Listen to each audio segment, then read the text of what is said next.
Hey everybody. You thought they done Joe again, as you know, I'm learning the internet. Yes, we sure are slowly. Forgive us, we all. But okay, so I'm learning the internet. And I done seen rest in peace Mary May Harris. Oh Lord. People think we dead, Joe.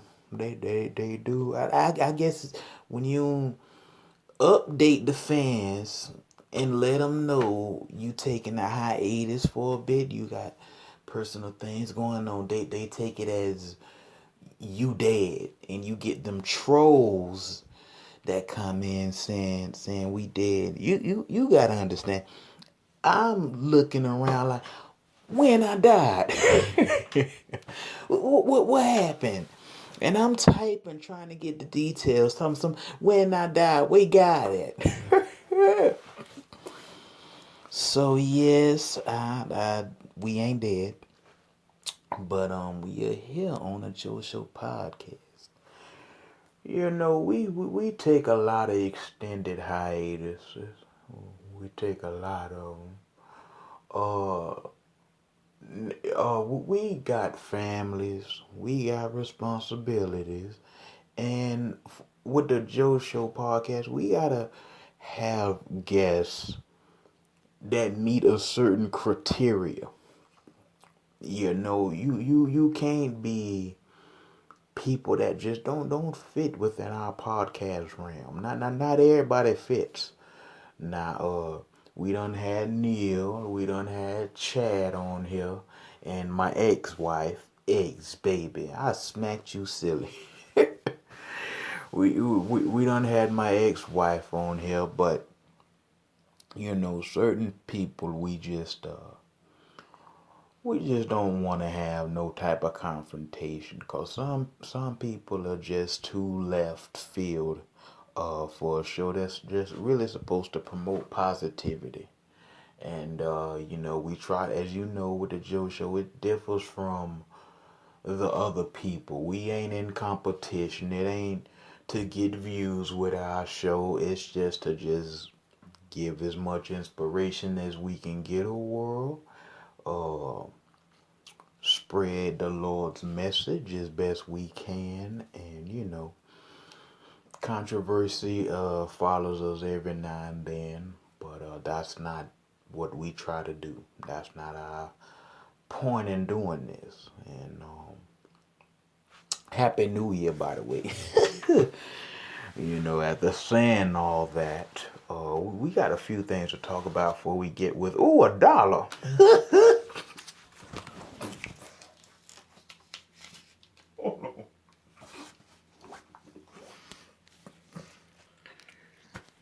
You see how blessings just happen.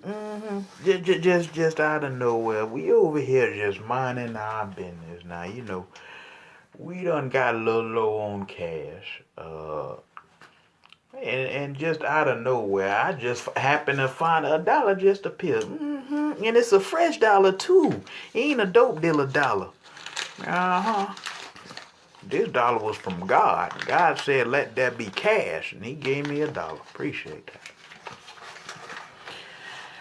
Now, yeah. Like I said, we got a lot to talk about.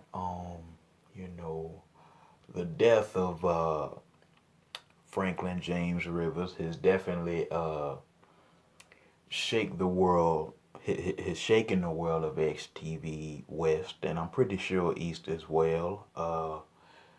And you know, people like Cora Jordan, who was a big, who was very good friends with Frank. You know, it's just really hit us hard. And you know, it's just that's really another reason. You know, we definitely wasn't known, and you know, we definitely want to dedicate this episode to his memory. You know, as a tribute to him. We missed his funeral. You know, but I wouldn't have wanted to see him that way. Like no longer moving. You know what I mean? The man always moves, so I couldn't see him no other way. But definitely rest in peace. God bless the family. You know, and I guess if I could give a word of wisdom, just keep the legacy of Frank alive, and be the next best Frank. And I put that, towards his children, and remember who he was and strive to be better. When a man die, or a woman, whoever, don't always look at the character flaws of the man. See what you can improve upon within yourself from that loved one that's passed on, and be the better person, whoever passed, and let that live on as opposed to something negative. Now, on tonight's podcast is a guest that we go way back, way back in the day. Now, her name is Rambi, but she came into XTV West as Gorilla. The names, Lord. Excuse me. Now, she gonna come in here in tonight's podcast, and we gonna talk about her career from when she started to 2008. Come on in here, honey. Hey there, Joe. How you doing tonight? Oh, hey there, Rambi. Rambi, you done been here for ages. Oh, you don't start with me, Joe. Don't start with that age stuff. You done been here before fossil fuel. You been here before fossil fuel, so don't you even start with me tonight. Don't start, man. Nah, Rambi, you came, of course, during the Donkey Kong era. What was life like prior? We gonna get into the whole your life story. That's how we do. We go back. Nah, what was life like prior to being a part of something like this? Oh, it was real hard. It was real hard. I grew up in Montgomery, Alabama, and my daddy got drafted. My daddy got drafted. He went to Nam. He went out there to Nam, and he served the war, and he got killed out there. Grenade hit him. And he was the muscle of the family. He was the muscle. He was strong. Before him was my grandmother, Susie Mae West. And she had she got a heart failure. Before he went up there, before he went there to Nam, she died of heart failure. Oh Lord Jesus! And she was the muscle. She was what glued us all together. She was the glue. She was the strength. And the unfortunate thing with my grandmother is she never left a will. But she did inherit a lot of money, a whole lot of money. And with that, the family fought, and oh, black folk. Joe, you got an audience now. Oh, they know what I mean. Niggas ain't shit. But anyway, yeah. So they the money, the families are fighting over this, and it was so much difficulties. Let me just, because I don't want to bring up no old wounds. We got new ones to get in the future. So let's just say one side of the family got all of the money. It's just like, forget it, man. Forget it. You want to be selfish here. Take the whole pie. Take the whole pie. And as a result, we was kind of living real bad. We was living really bad. Just hard. And on top of that, doing segregation times, whites only this, and you know how it was, Joe. You know you fossil fuel age, but so dealing with that, my daddy, but he joined the army, and again he went to Nam, and he fought for his country and lost his life in the process. And that made a bad situation way worse, way worse than we can ever imagine. Cause already, we was living okay. I mean, I'm sorry, Rambi, but how much money did your mother have? She probably had a good $17,000. And at that time, in the 60s, 70s, that was a lot of money to us. That was a whole lot. I know money done got bigger now. You know what I mean? But at that time in the ghetto, that was a whole lot of bread. You know what I mean? And we really we could use that. And I just remember my grandma. I'm sorry, Joe, but I remember she used to just be giving people money and just I don't know, just out the kindness of her heart. So who knows? I mean, that's how much money she left. So who knows how much money she had when she was alive? Just helping people. I'm talking, giving this Miss Walker 1,000, giving Jimmy Johnson, giving him like 3,000, just throwing money out, throwing money, you know what I mean? Being pregnant with money and just, letting the money come on out, man, you know what I mean? She got twins, 2,000s. Twins, 2,000. I gotta look that up. You know what I mean? And it's just, shoot, she was impregnated with money and spread it all over the world. Just prostituting money. Damn. Nah, I mean, you say it was hard. And like you said, you don't want to, open up no own wounds there. What happened once your dad passed and all that? We was living in the projects. Now, you gotta understand, the Panthers, they was around, and all that stuff, trying to keep the ghettos protected. But not to give y'all no insight into Black history, even though that's coming up, but the drugs destroyed the Panthers. I don't care. I said it. You know what I mean? Drugs destroyed the Black Panthers, and through their druggish haze,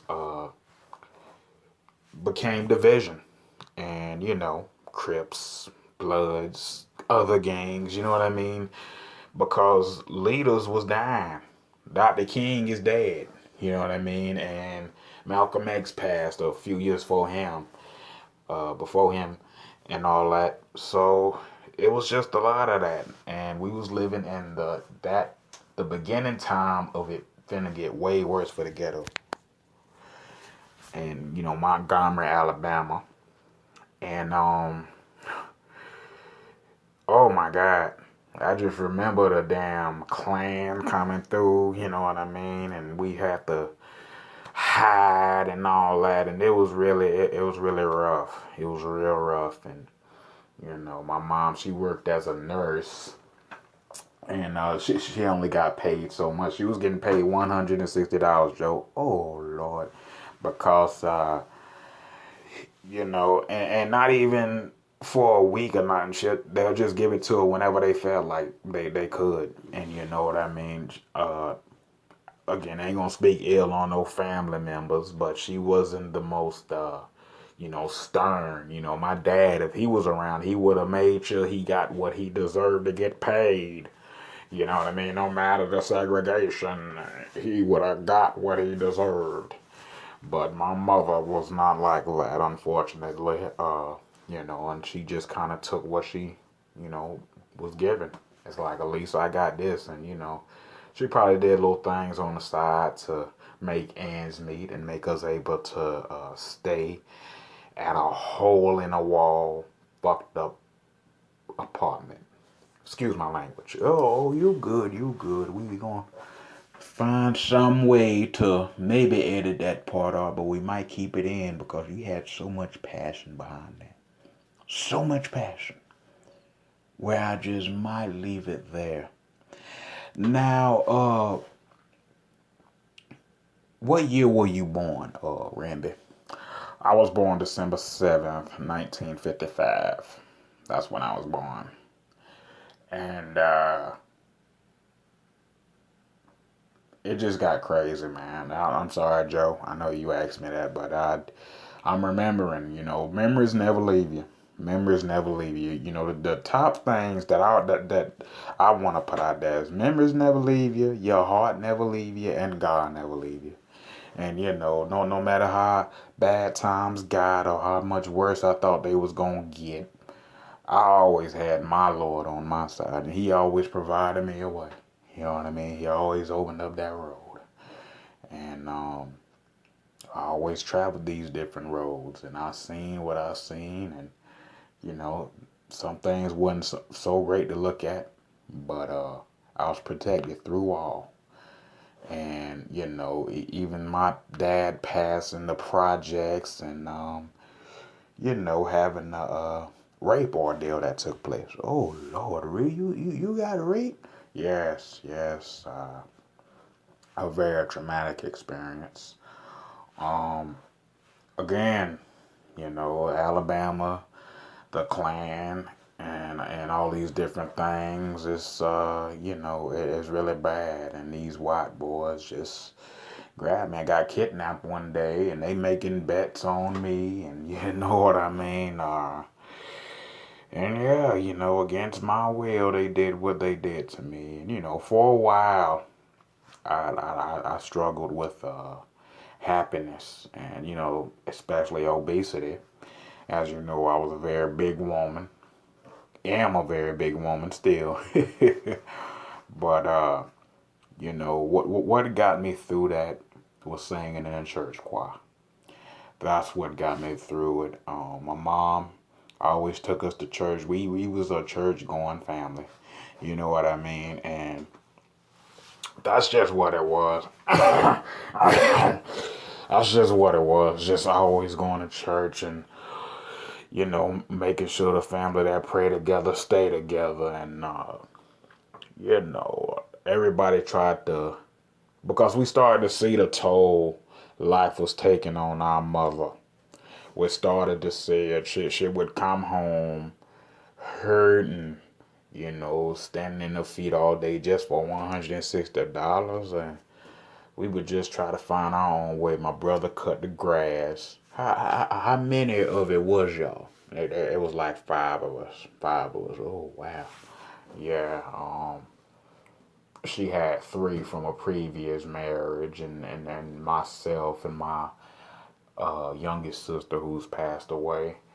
And then my three brothers, my older brother Corey, and my second brother David, and I'm sorry, my other brother who passed, William. It's just all of us just pitched in though to make sure that we could get whatever kind of money, as long as it was honest money. And my brother cut grass. I did hair because I loved hair. Now that's a girl's best friend is hair. We love us some hair.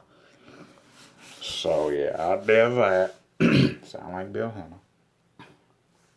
So yeah, I did that, Joe. And I made as much money as I could. We all did. We all pitched in and made as much money as we could. And we would end up with still $600, but that was better than what she was getting. And that's how we just survived and survived. And I'd be in a church choir singing my tail off. I used to want to be Aretha Franklin. And as a matter of fact, one time I got a record deal. Oh yeah? Yeah, I got a record deal with Arista Records in 1982. Oh yeah, I mean, how that went down? I was singing in a church, Amazing Grace, and the owner of Arista Records, or the founder of Arista Records, Mr. Clive Davis, here we are, wind up seeing me in the church one night, and he said he liked my voice, he liked my vocal delivery and all this, and I'm thinking, you just a white dude that want my, look good. Yeah, and he liked my voice, and he signed me, and the rest was not history. So did you ever release an album? I did one song, and I wasn't even happy with it. They put me in a booth, cause at the time I couldn't read or write, but they put me in a booth, and they was teaching me this song and all that, and you know I remember performing it and trying to perform it, trying to comprehend and understand. And, they just kicked me out of the booth. And I was just out of the booth.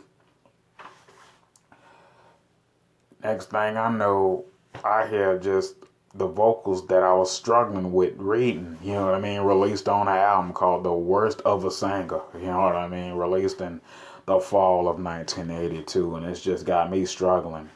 And it hit number 0 on the Billboard parts called that month. That thing ain't chart. You know what I mean? And but yeah, he just had me just messing up. I mean, they probably got it somewhere out there on Twitter too. You mean YouTube? Or YouTube. They got me just messing up over some nice beats of 1982. You know what I mean? And it was a disrespect to myself and my character. And they didn't even pay me for it and released me from my contract. But blessings would later happen as time would progress, and eventually, I just say to jump right fast, cause let me just say, struggle, struggle, struggle, Donkey Kong. Now, I've told my story on how we did that the Donkey Kong show and stuff like that. But how was you contacted? I was contacted by Billy Rojo. What's funny? Well, the funny thing with it is, when I was in high school, I used to mess with him. We was a couple, and so excuse me. We used to just mess with each other. He used to mess with me, and that was my little beau. But he said that he come across something, that can make him a lot of money and make me a lot of money. And he wanted me to be a part of it. And he just wanted me to sing. And I say, what you want me to sing? He said, just sing, your name is gonna be Gorilla Gorilla. And you're gonna be like Gorilla Gorilla in our own way and all this different stuff.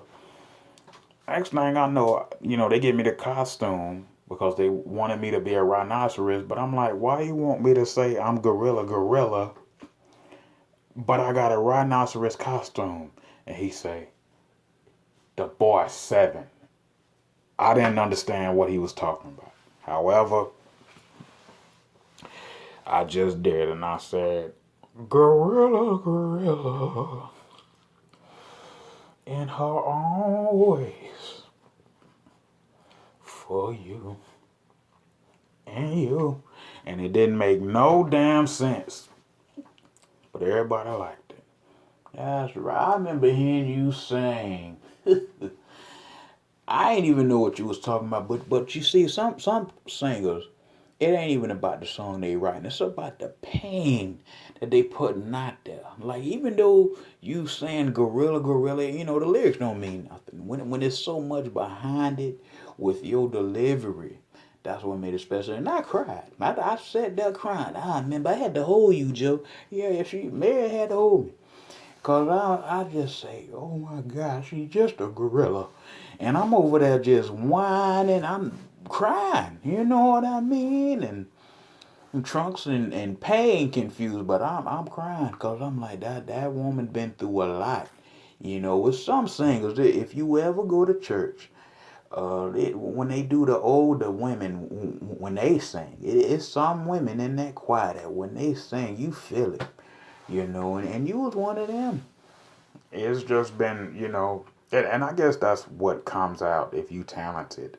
And your talent will be that pain that you experience. Sometimes it'll be humor, you know what I mean? But with my talent, I know I was letting out a lot of pain. And you wasn't the only one coming up to me talking about something, man, you a gorilla, man. You just a gorilla. And just people crying, saying I'm just a gorilla and wanting my autograph, you know. And with that, I built myself a great fan base. How was your experience on it? I mean, working with us.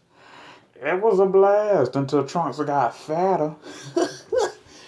Because, I mean, as you know, Trunks used to have to ride on my back and Pain too. But, Trunks got way too big. He got way too big to have his fat self riding on my back. And I used to struggle. I used to have struggle balls. I used to be gorilla in the own ways for you and you, Jack. Because I was tired, man. He like 9,000 pounds on my back. You know what I mean? It's slavery. But I was getting paid good. I was getting paid real good, and I was able to be the provider for my family. And that's why I lasted so long with it. Cause the show lasted a while. Yeah, and it got a legacy. They even brought you in for part two. You was brought in a few times, Rambi, and you delivered every time. And each experience, I mean, no moment stand out. It's just being a part of those episodes, knowing that we entertaining people from here, from now, and meeting people. It was quite the experience. Me and Ronald used to clown around all the time. Oh yeah, me and Ronald, he's silly.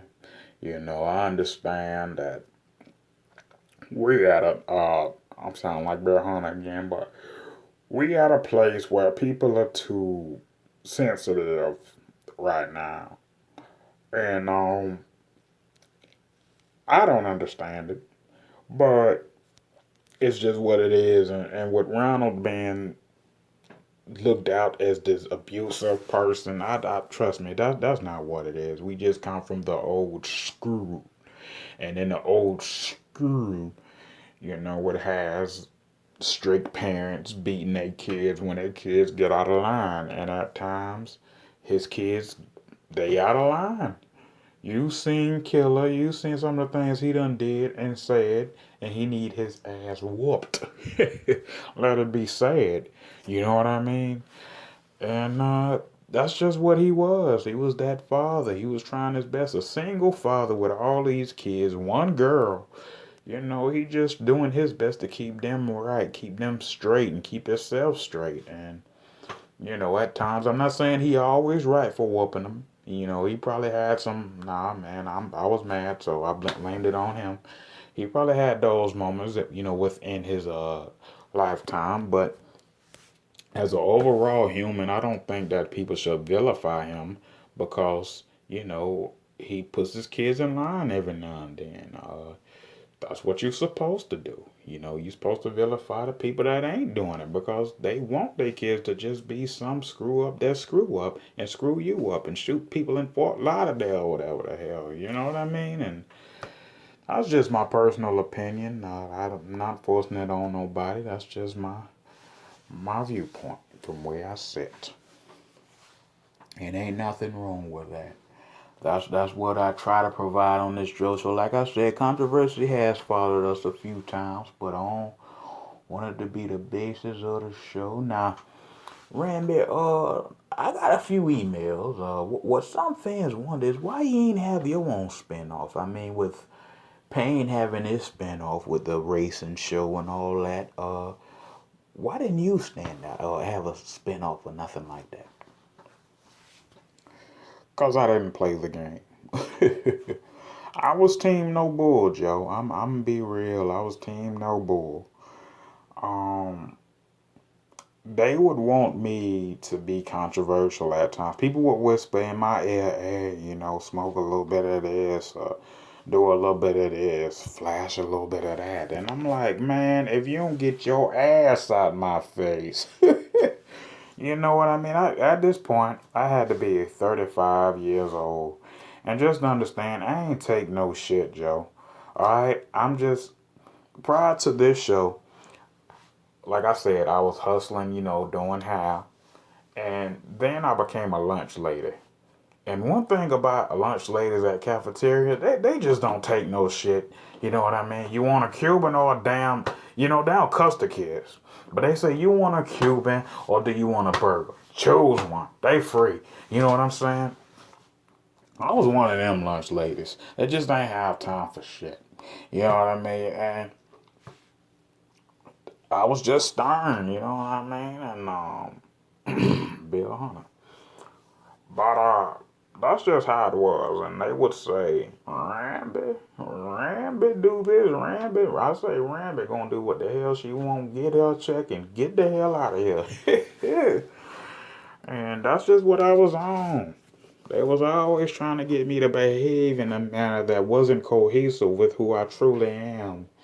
And as a result, their opinions failed. And since I ain't played a game, I just kept the same role for as many years as they allowed me to play it. And I wasn't going to be that standout star because I ain't want to stand out that much and lose sight of who I truly am and lose sight of my morals, my values.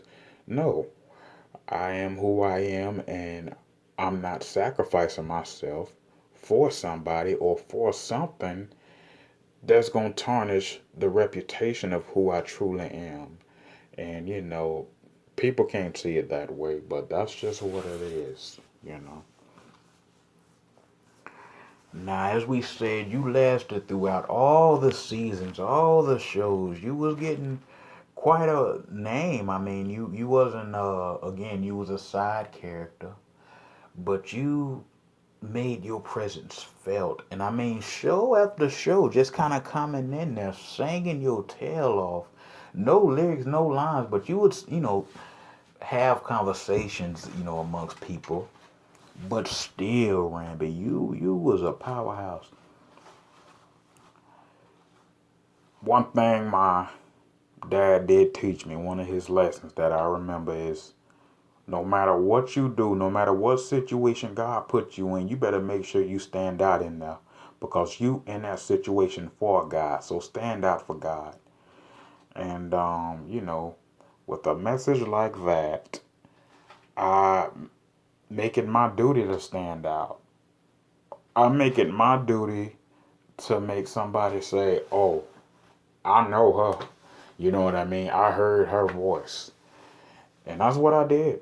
Uh, Again, the role was minor, but I'm remembered because I'm on your show and things like that. And I'm appreciative of it, no matter what.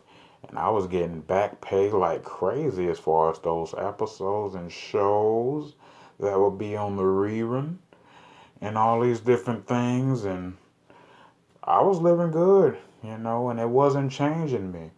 And that's another thing of why I didn't get my own show. The money wasn't changing me. I wasn't acting no kind of different. I was still taking care of the same folk I was taking care of, and I was still living in the projects. And I didn't flaunt my money like, oh, look at the new Bentley, look at the new, no, a nice dress for Sunday. And, that's just it. Get my teeth fixed because this tooth hurt bad as hell type stuff. But just having enough money to support my people, you know what I mean? And sometimes I would even give back. The church that needed a roof for 10 years, but the preacher was Mr. Sneaker. You know what I mean? With the money and stuff. So I would get a roof put on a church. I would just do all the stuff that I knew needed to be done. I don't need a Bentley. I don't need that. If I crash in that and die, am I going to be remembered for having a Bentley? How many other people got a Bentley? How many other people got a nice watch or whatever they had at that time? I wasn't concerned with material things because material things are like me. They living now to stand out, but when they dead, you forgot about them and somebody else stand out. You know what I mean? And that's just how I feel. I've never been too materialistic. I've never been materialistic at all. You know what I mean? Shoot, I still was getting Walmart panties in '95.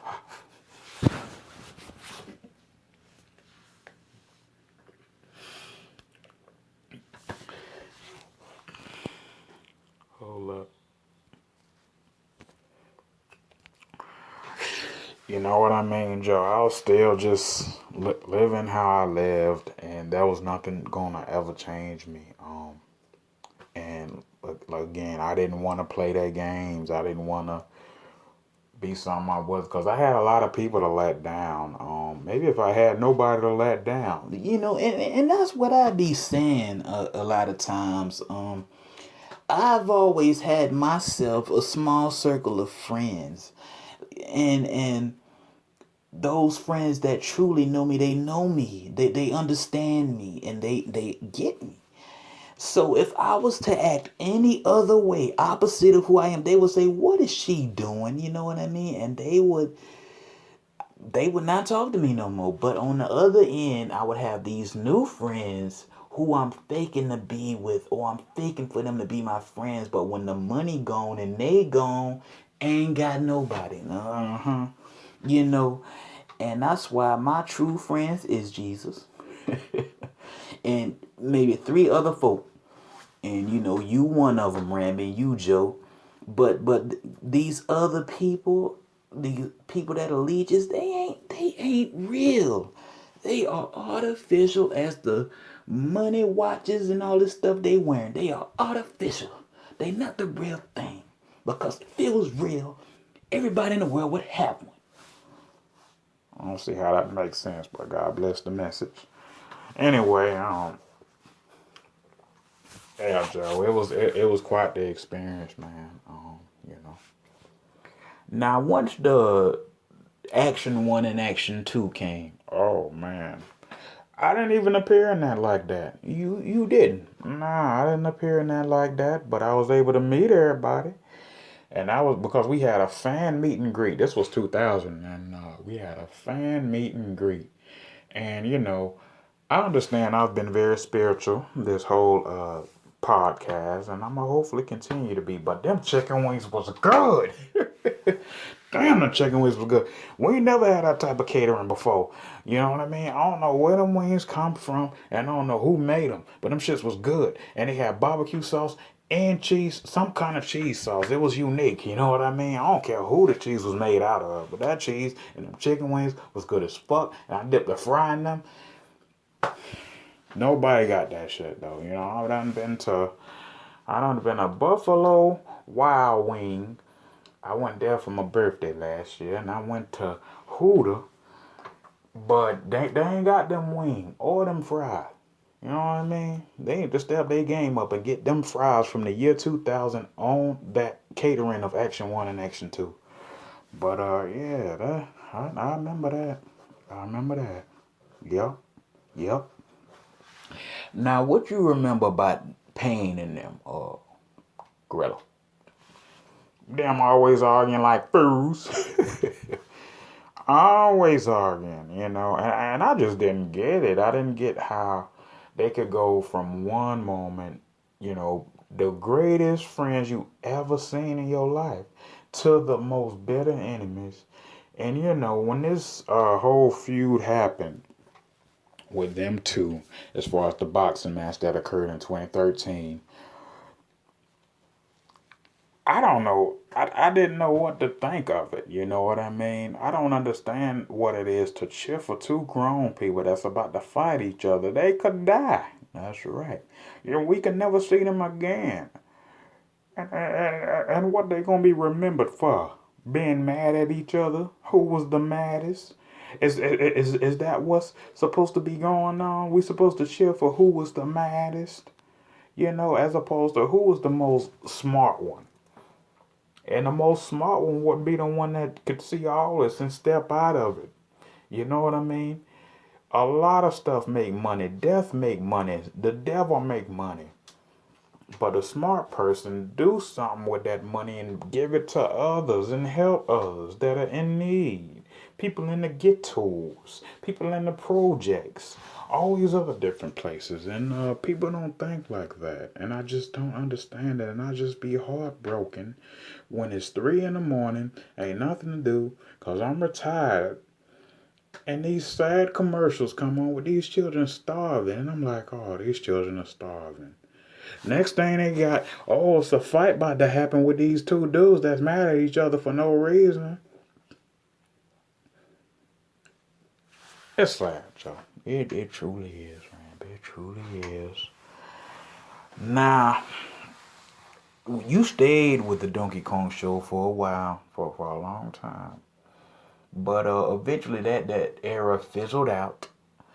And, you wasn't even done explaining the characters, was you? Nah, Joe, but it's cool. It's cool. But anyway,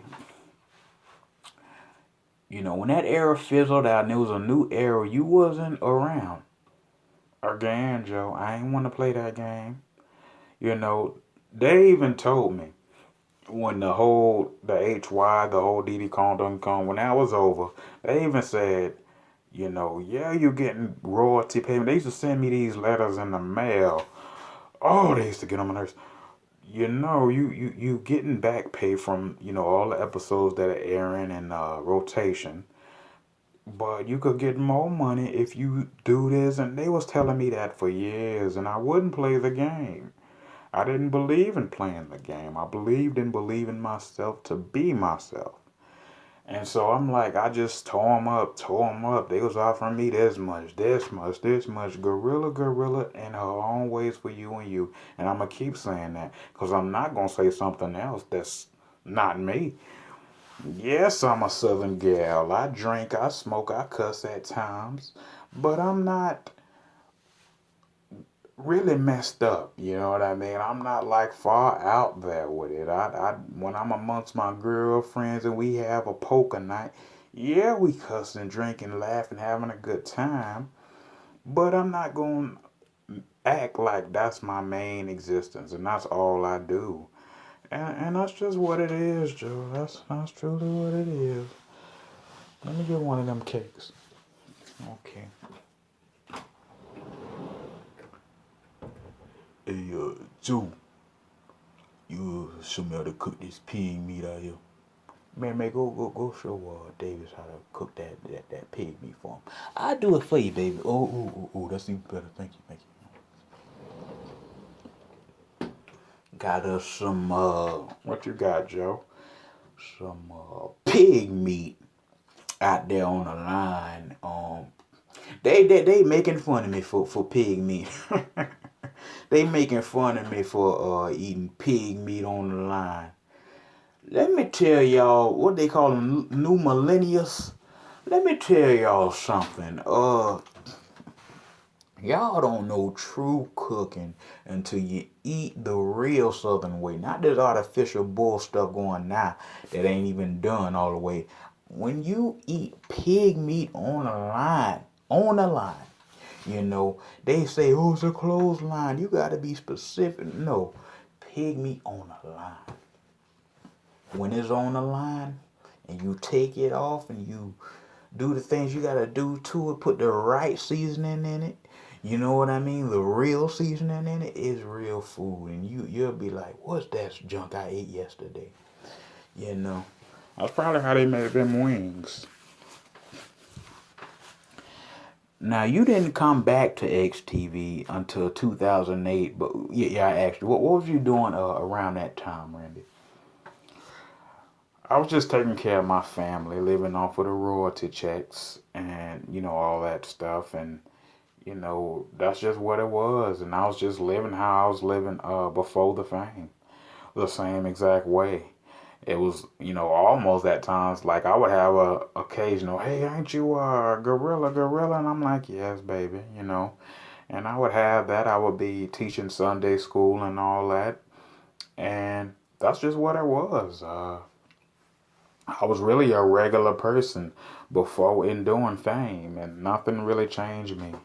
And people would call me boring. They would say, "You boring. You don't get into nothing." No, that's because I don't want to. You know what I mean? But my boring ass enjoyed the money and enjoyed the friends that I made.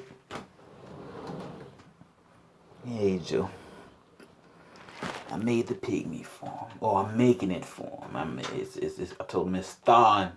I mean not thawing, but I put it in the pot. I gotta wait for that thing to sizzle. He said he wants some pork rinds. We ain't got no pork rinds. he probably talking about that pork feet. He wants some pork feet. We ain't got no pork feet. We ain't got no pork feet. But yeah, I told him we ain't got no pork rinds. You think I should tell him we ain't got no pork feet too? Yeah, go and tell him we ain't got no pork feet. Hold on, Joe.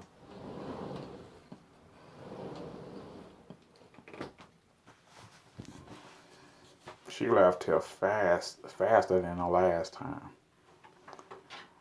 But yeah, Joe, that's what I was doing. I was just taking care of my family. Now, you did come back, of course, doing crack rock. Oh Lord, no, no, no, no.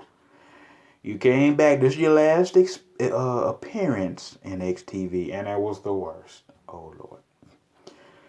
Look, this is when my nephew fell off of a 5 feet tall building. He was playing, and his mom was, I guess, dealing with a lot, and you know, she wasn't paying attention to him. Darlene, that's my daughter, of course. She just always was on that phone. That's why I try to tell her, young people, get off that phone when you doing something or when you supposed to be watching them kids. I go to Walmart all the time and I see them always on that phone, always on the phone, girlfriend, girlfriend, girlfriend, girlfriend.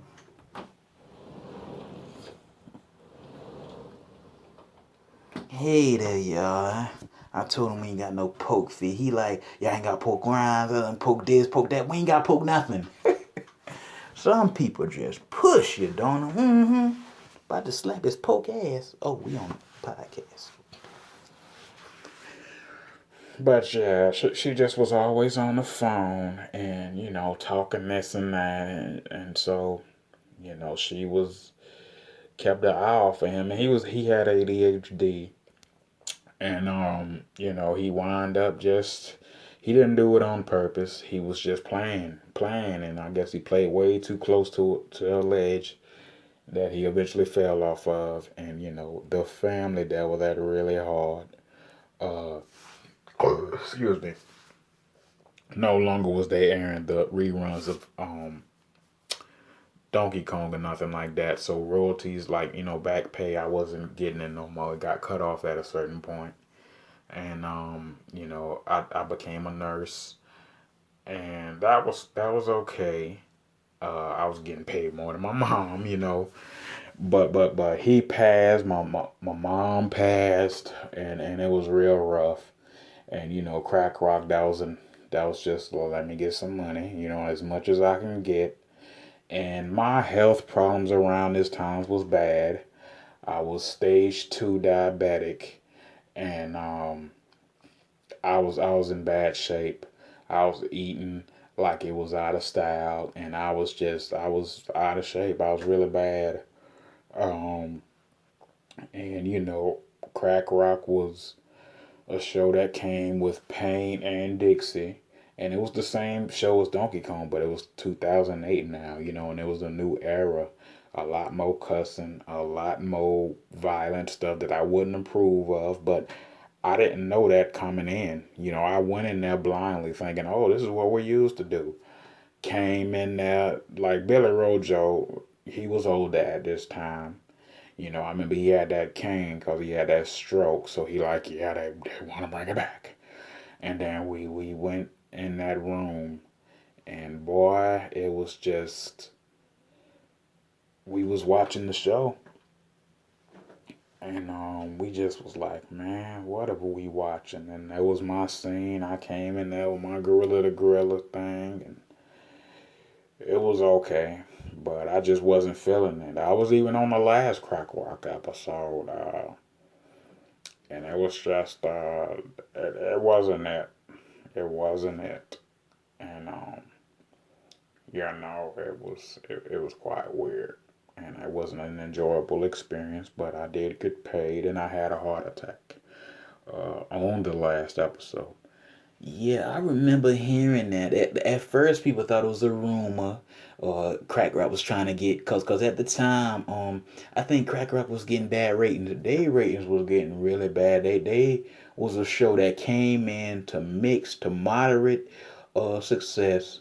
Then at one point, they got very positive reviews, and that thing just sunk way down. It was like, what happened, and they was always trying to do stuff for controversy, shock value, I think what they call it. And of course that ain't work. So when that was announced on the show, Miss Pac-Man announced that people was going online, oh, is this true? Is this true? And it was true. Yeah, I had a heart attack. Again, as unhealthy as I was and the lifestyle I was leading, of course it's gonna happen. And I was on dialysis afterwards. Um, I was in bad shape, bad shape. I kept falling in and out of comas. You know what I mean? Because of how unhealthy I was. And I think I was at a stage 2, but I think I went to stage 3. You know what I mean? Probably around that time, late '08, because I was hurting and trying to heal it with more things that was hurting me, not realizing it was. But yeah, that was happening. Crack Rock, that it wasn't the show I knew. Everything was bad. Everything was bad. And I remember saying that when I woke up out of one of my comas, I'm like, everything is bad. Then I fell into another coma. Don't laugh, Joe. Oh wow. That's one experience that I'm sure you'll never forget. I can't forget it. I can't forget it. Now again, that was your last appearance, albeit negative. Um, Rambi, do you see yourself appearing or doing anything else on XTV? I would more so like to appear on a podcast and discuss topic based things. This is quite enjoyable. I gotta say, I've had fun, looking back. It's kind of like looking at life all over again, being 65. And, my health has definitely gotten better due to medication and, of course, exercising and living a healthier life. I got to go to this gym for older people. Is that a 67 and older, 65 and older community. And, they got this little health gym just specifically for us where we got to do various exercises and, things of that nature. And, that's where I've been going. Uh, and it's helped tremendously. I haven't slimmed down or nothing. I'm still fat. Don't laugh. But, I'm not as bad as I was in '08. That's why when you say things that like it triggered that Joe, like you said Crack Rock, and I just thought the year 2008 horror, the economy crash, health bad, Bush still in office a little bit, you know what I mean? And that's what I remember. That's what I remember. But now I'm better. It's 2017. Definitely, I heard you in here. Rest in peace to Franklin James Rivers. That's something that we gonna take hard for a while. I ain't gonna eat myself crazy, but it's still crazy to this happened like what, a week ago, and this is heavy on our heart, and you know I don't know what to say really. It's just crazy. It's something that's gonna take a while for to settle amongst XTV. As you see, we are one of the first of 2017. I'm pretty sure Millennium did one, but we one of the first to do this, and not just to say we the first. Don't start that mess. But we doing this the first time we doing it, and hopefully this can inspire the other people that are in I don't want to say depression, funk, but that's in the middle of this grieving that's going on. Hopefully this inspires people to finally open up and tell their stories. Because as you see, Gorilla or Rambi, she got a dark story, but she's still spiritual. She's smart. You funny as ever. But do you? Oh yeah, I asked you already. You say you're thinking about doing the podcast now. You gonna do your own podcast or what's that? I'm gonna appear on different podcasts. Like I said, they gotta have topics, based on. I don't want to just keep interviewing people and all that, because after all, you're gonna run out of people to interview. You're gonna need topics on the show to talk about. You know what I mean? That's why I like the XTV discussion things. Hopefully I get to be able to appear on that. Depending on how this podcast go, we never know how we'll be perceived once we put this out there. But that's just how I feel. Well, that's been it. We back, babies. Another Joe Show podcast down the drain that we did. Now wait a whole nother year and we'll do another one. Because you got, like we said, it take a certain criteria, a certain kind of guest to be on our show. You can't just be anybody and just be on here. You know what I mean? Because I just don't want no conflict. I don't want no confrontation. But as I always say, it might be bad, it might rain, it might storm. But whenever you get a chance to see that sun shine, butterflies going all over the place, but watch out for the walls, they sting. Don't you forget to stop and smell the roses on your way today. If it ain't raining, see you.